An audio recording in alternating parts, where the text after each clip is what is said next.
இன்றைக்கு கோயம்புத்தூர் மாவட்டத்தைச் சேர்ந்த 25,000 பயனாளிகளுக்கு 240 கோடி ரூபாய் மதிப்பில் நலத்திட்ட உதவிகளை வழங்குவது,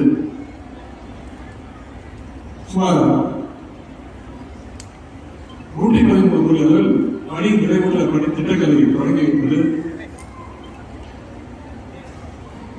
அதேபோல மாநகராட்சி மேல்நிலைப் பள்ளி மைதானத்தில் ரூபாய் 9 கோடி மதிப்பில் செயற்கை புல்வெளி ஆட்சி மைதானம் மற்றும் 8 கோடி மதிப்பீட்டில் மாணவர்கள் தங்கி பயிற்சி பெற ஹாஸ்டல் வசதி மற்றும் 2 மினி ஸ்டேடியம் அறிவிக்கப்பட்டு அந்த பணிகள் எல்லாம் துவங்கப்பட்டு உள்ளன.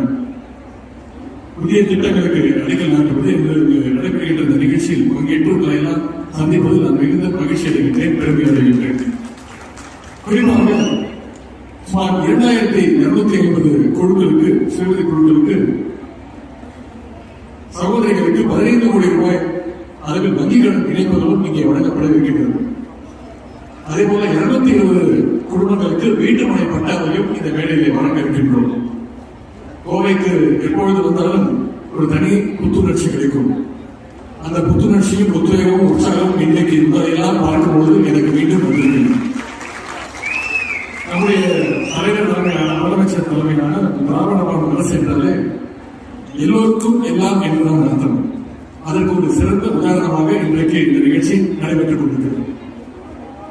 இங்கே மாணவர்கள், இளைஞர்கள், மாற்றுத்திறனாளிகள், விவசாயிகள், தொழில் முனைவோர்கள், விளையாட்டு வீரர்கள் வந்திருக்கிறார்கள். எல்லாவற்றுக்கும் மேலாக இந்த அரசுக்கு இன்றைக்குமே பக்கபலமாக இருக்கக்கூடிய தாய்மார்கள், மகளிர் ஆயிரக்கணக்கில் வந்திருக்கிறார்கள். இப்படி சமூகத்தில் உள்ள அனைத்து தரப்புக்கும் அவர்களுடைய தேவை அறிந்து ஒவ்வொரு திட்டத்தையும் நிறைவேற்றுவதுதான், செயல்படுத்துவதுதான் நம்முடைய முதலமைச்சர் அவர்கள், நம்முடைய திராவிட மாடல் அரசு. அதனால்தான் நம்முடைய அரசுடைய திட்டங்கள் உங்கள் மத்தியில மிகப்பெரிய வெற்றியை பெற்றிருக்கிறது.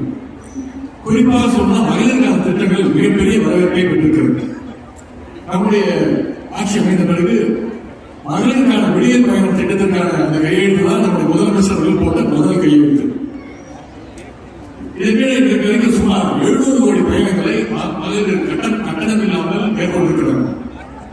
அதே மாதிரி புதுமை பெண் திட்டம் மூலம் வேதனை படிக்கின்ற சுமார் 3.5 லட்சம் மாணவிகளுக்கு மாதம் 1000 ரூபாய் கல்வி ஊக்கத்தொகை வழங்கப்படுகின்றது. அதே போல் தமிழ் புதல்வன் திட்டம் மூலம் 3,50,000 மாணவர்களுக்கு மாதம் 1000 ரூபாய் கல்வி ஊக்கத்தொகை வழங்கப்படுகின்றது. இது மட்டுமல்ல, மகளிர் காலையில் எழுந்திருச்சு பிள்ளைகளுக்கு சமைச்சு கொடுக்க சிரமப்படக்கூடாதுன்னு முதலமைச்சருடைய காலை உணவு திட்டம் முதலமைச்சர்கள் தொடங்கி வச்சாங்க. இதன் மூலம்